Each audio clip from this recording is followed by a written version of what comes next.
Hi guys, welcome to Edu Medicine. तो हम MPA 016 का डिसेंट्रलाइजेशन एंड लोकल गवर्नेंस का यूनिट 4 कर रहे हैं, understanding decentralisation in contemporary settings. और ये हम टॉपिक डिस्कस कर रहे हैं representation of MLA and MPs in PRIs, मतलब पंचायती राज में MP और MLAs को क्या रिप्रेजेंटेशन देना चाहिए या नहीं। बहुत सारे हमारे भारत में स्टेट्स हैं जो कि MP और MLA को ब्लॉक लेवल पे, इंटरमीडिएट पंचायत पे या जिला परिषद पे अधिकार देते हैं कि कोई भी डिसीजन लेना हो उसमें वोटिंग डाल सकते हैं। जैसे कि आप जानते हैं कि किसी भी मतलब लोकतंत्र में कोई भी डिसीजन हमें फॉलो करना होता है या किसी भी डिसीजन को लागू करना होता है या क्या डेवलपमेंट के प्रोग्राम करने हैं, उसके लिए वोटिंग की जाती है, ठीक है, उस मेंबर्स के बीच में। तो इससे क्या होता है, एक तरफ इन लोगों को हमने अधिकार तो दे दिया कि MPs और MLAs वोट करें, लेकिन जहां हम लोग कह रहे हैं कि हमें एकदम वीकर सेक्शन तक पहुंचना है, हमें ग्रास रूट लेवल की डेवलपमेंट करनी है, एकदम छोटे छोटे तबके तक पहुंचना है, अगर हम MP और MLAs को ये राइट देते हैं कि वो वोट डालें, तो कहीं ना कहीं वो इन्फ्लुएंस करेंगे, प्रभावित करेंगे जो भी डिसीजन लिया जाएगा उसको। और प्रभावित करने के साथ साथ उनका वर्चस्व भी बनेगा, बिकॉज वो ऑलरेडी बहुत पावरफुल है, उनके पास बहुत शक्ति ऑलरेडी है। केरला, महाराष्ट्र और राजस्थान ऐसा कोई भी वोटिंग राइट नहीं देता है MP और MLAs को, और तमिलनाडु में केवल जिला लेवल पे मतलब दिया जाता है, और बाकी सारे स्टेट्स पे ये अधिकार है MP और MLAs को, ठीक है। उसके बाद केरला जो है लोगों को मतलब लोगों का पार्टिसिपेशन बढ़ाने के लिए बहुत सारे कैंपेन चलाता है। पार्टिसिपेशन राजनीति में, अपने राजनीतिक अधिकार समझने के लिए, अपने कर्तव्य समझने के लिए वो कई सारे अवेयरनेस प्रोग्राम चलाता है जहाँ पे लोगों को जागरूक कर दिया जाए, जैसे कि cultural show, village meeting, door to door campaign, लोगों को बताना कि आपको पंचायत में पार्टिसिपेट करना क्यों ज़रूरी है, किस तरीके से पंचायत काम करती है, किस लिए पंचायत आपका जीवन सुधार सकती है, ऐसे बहुत सारे इन्फॉर्मेशन बांटना प्रिंट मीडिया के द्वारा, विजुअल मीडिया के द्वारा, ठीक है। अब हम नेक्स्ट टॉपिक करेंगे फंक्शनल डिसेंट्रलाइजेशन। मतलब बेसिकली अगर हम इसको आसान शब्दों में समझे तो इसका मतलब होता है जो कार्य करने की क्षमता है, शक्ति है, उसको स्टेट, पहले सेंट्रल लेवल से स्टेट लेवल पे आते हैं, और स्टेट लेवल से अपने एरिया के जो भी फंक्शंस है, कार्य है, वो करने की एक शक्ति लोकल टीयर्स को देना, ठीक है। लेकिन अभी भी इसमें हम बहुत समस्याएं देखते हैं जो कि हम अभी डिस्कस करेंगे। देखिए, जो ये फंक्शंस को लोकल लेवल पे 3 टियर्स में, PRIs में या पंचायती राज सिस्टम में देने की जो आइडिया है, जो हमें मिलता है कि हमें देना चाहिए, मतलब बेसिकली कॉन्स्टिट्यूशन हमें कहता है कि फंक्शंस भी उनको देने चाहिए जिससे वो PRIs और मजबूत हो सके, पंचायती राज सिस्टम या अर्बन लोकल बॉडीज, ULBs, ठीक है। तो देखिए, 29 और 18 आइटम दिए गए हैं, 29 आइटम दिए गए हैं जिसपे पंचायत कार्य करेगी, और 18 आइटम्स दिए गए हैं जिसपे अर्बन लोकल बॉडीज काम करेगी, जो कि 11th और 12th शेड्यूल्स में दिया गया है कॉन्स्टिट्यूशन के। बट कोई क्लियर मतलब ऐसा तरीके से नहीं बताया गया कि क्या फंक्शन किस लेवल पे परफॉर्म करना है और किस तरीके से। इस वजह से क्या होता है कि स्टेट से मतलब एक स्टेट से आप दूसरे स्टेट में जाते हैं तो हर जगह जो फंक्शन दिया गया है अर्बन लोकल बॉडीज को या PRIs को, वो अलग अलग है। बिकॉज हमने 11th-12th शेड्यूल्स में दे दिया कि ये काम आप काम पंचायत करेगी और ULBs करेंगी, लेकिन हमने डिफाइन नहीं किया कि किस तरीके से क्या क्या शक्ति उनको प्रदान की जाएगी और कैसे, ठीक है। हमने क्लियर नहीं बताया कॉन्स्टिट्यूशन में। इस वजह से स्टेट और अलग अलग स्टेट्स में हम अलग अलग टाइप का कार्य पद्धति देखते हैं। तो 3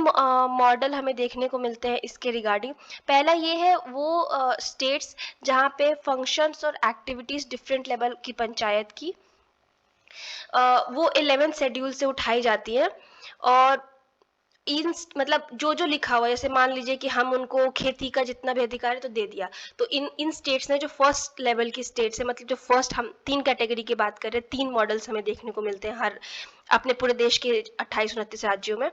तो पहला जो कुछ जो स्टेट्स है इसमें जो आती हैं, पहले जो मॉडल है उसमें उसमें असम, कर्नाटका, हरियाणा, पंजाब, राजस्थान, उत्तर प्रदेश इस कैटेगरी के अंदर आती है। इन लोगों ने क्या किया है, सीधे जो 11th शेड्यूल में जो जो काम लिखा गया है वो बोल दिया है कि ये पंचायत करेगी, ठीक है। उसके बाद उसको डिवाइड कर दिया कि कौन सा ब्लॉक लेवल पे होगा, कौन सा पंचायत लेवल पे होगा और कौन सा डिस्ट्रिक्ट लेवल पे होगा। उसके अलावा भी ये लोग काम ऐसा देती हैं, उनको और एक्स्ट्रा कुछ काम देती हैं कि वो अपना एनुअल प्लान्स प्रिपेयर करें कि क्या क्या एक साल के अंदर हमें कार्य करना है, पंचायत प्लान करेगी। उसके बाद जो लोअर लेवल ऑफ पंचायत मतलब गांव जो विलेज पंचायत है या ब्लॉक लेवल का पंचायत है, उसने जो प्लान्स को प्रिपेयर किया है उसको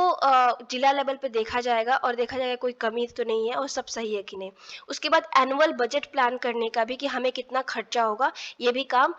लोकल गवर्नेंस पे ही मतलब लोकल गवर्नमेंट पे सौंपा गया है। उसके बाद रिलीफ, जो मान लीजिए कोई प्राकृतिक आपदा आ गई तो उसके लिए जो रिलीफ वगैरह प्रोवाइड किया जाता है वो सीधे पंचायत को ब्लॉक लेवल पे जिला लेवल पे प्रोवाइड कर दिया जाता है। ठीक है, एग्जाम्पल्स हमने पहले ही बात कर लिया, असम, कर्नाटक, हरियाणा, पंजाब, राजस्थान, उत्तर प्रदेश।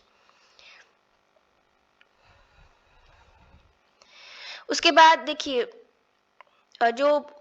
सेकंड मॉडल आता है वो उड़ीसा, केरला, गुजरात, तमिलनाडु और वेस्ट बंगाल में फेमस है। यहाँ पे फंक्शंस को दो भागों में बांट दिया गया है, एक मैंडेटरी, ठीक है, ये आपको फंक्शन करना ही करना है, लोकल टीयर को कहा गया कि लोकल लेवल की जो गवर्नमेंट है ये काम आपको करना है, और दूसरा ऑप्शनल रखा गया, डिस्क्रिशनरी पावर है, ये आप चाहे तो कर सकते हैं वाला ऑप्शन, ऑप्शनल होता है, ऑल्टरनेटिव होता है। ठीक है,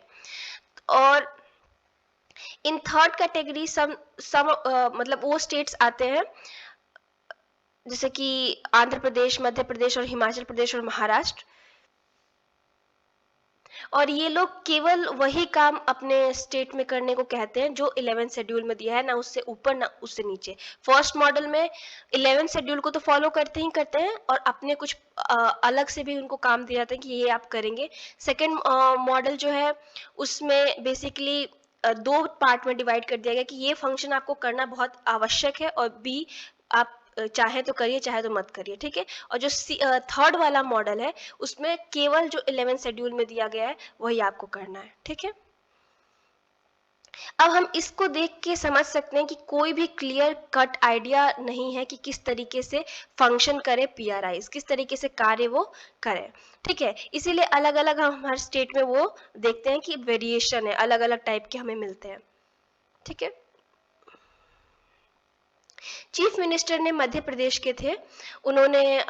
डीडी गुप्ता की बुक में पहले वाला ये जो हमने कोट किया हुआ है ऊपर, इसको आप डायरेक्टली कोट कर सकते हैं डीएन गुप्ता का। देन चीफ मिनिस्टर ने जो कोट किया था मैं बताती हूँ कि कॉन्स्टिट्यूशन में अमेंडमेंट की बात ये करते हैं कि बहुत आवश्यक है कि ये बता दिया जाए कि क्या क्या शक्ति हम ग्राम पंचायत, ब्लॉक पंचायत, जिला जिला परिषद को देंगे। मतलब वहाँ के चीफ मिनिस्टर कहते हैं कि एक बार हम और अमेंडमेंट करें और जो 11th-12th शेड्यूल है या जो भी पूरा अमेंडमेंट है 73-74, उसमें ये चीज़ हम क्लियर कर दें कि कितनी शक्ति हमें पंचायत को देनी है, कितनी ब्लॉक को देनी है, कितना जिला परिषद को देना है, तभी सही से ये काम कर पाएगा। अदरवाइज क्या होगा कि स्टेट का जो चीफ मिनिस्टर है, मान लीजिए बिहार, यूपी, केरला, जो चीफ मिनिस्टर है वो डिसाइड करेगा जो भी, उतनी ही पावर मिलेगी, बिकॉज ये स्टेट के ऊपर छोड़ दिया गया ना कि आप कैसे चलाएंगे। तो ये बोलते हैं कि अमेंडमेंट की ज़रूरत है, और हाँ आई थिंक अमेंडमेंट की ज़रूरत है। उसके बाद देखिए अर्बन बॉडीज़ को डिफरेंट डिफरेंट काम दिए गए हैं, जैसे कि public health, sanitation, solid waste management, park management of park, garden, playground, जहाँ पे दफनाया जाता है, चाहे जहाँ बॉडी को जलाया जाता है, ऐसी चीज़ें के बारे में, बर्थ और डेथ का रिकॉर्ड रखना, मतलब अर्बन लोकल बॉडीज़ के पास क्या क्या काम है, ये सब देखना कि जहाँ पे ये स्लॉटर हाउसेस होती हैं, जहाँ पे ये मीट एंड ऑल वो होते हैं, उनको देखना कि किस तरीके से कार्य कर रही हैं। ठीक है, उसके अलावा इन्वायरमेंट रिलेटेड प्रोटेक्शन करने के बारे में, water supply, industrial commercial purpose के जो होते हैं, उसके बाद रोड, ब्रिजेस, ये सब काम उनको दिया गया है। अब इनका भी आप यही देखने को मिलेगा कि इनको भी जो इनके 12th शेड्यूल में दिया गया है वो सारे काम सौंप दिए गए हैं। ठीक है, वेरिएशन आपको फिर इसमें भी मिल जाएगा। ठीक है,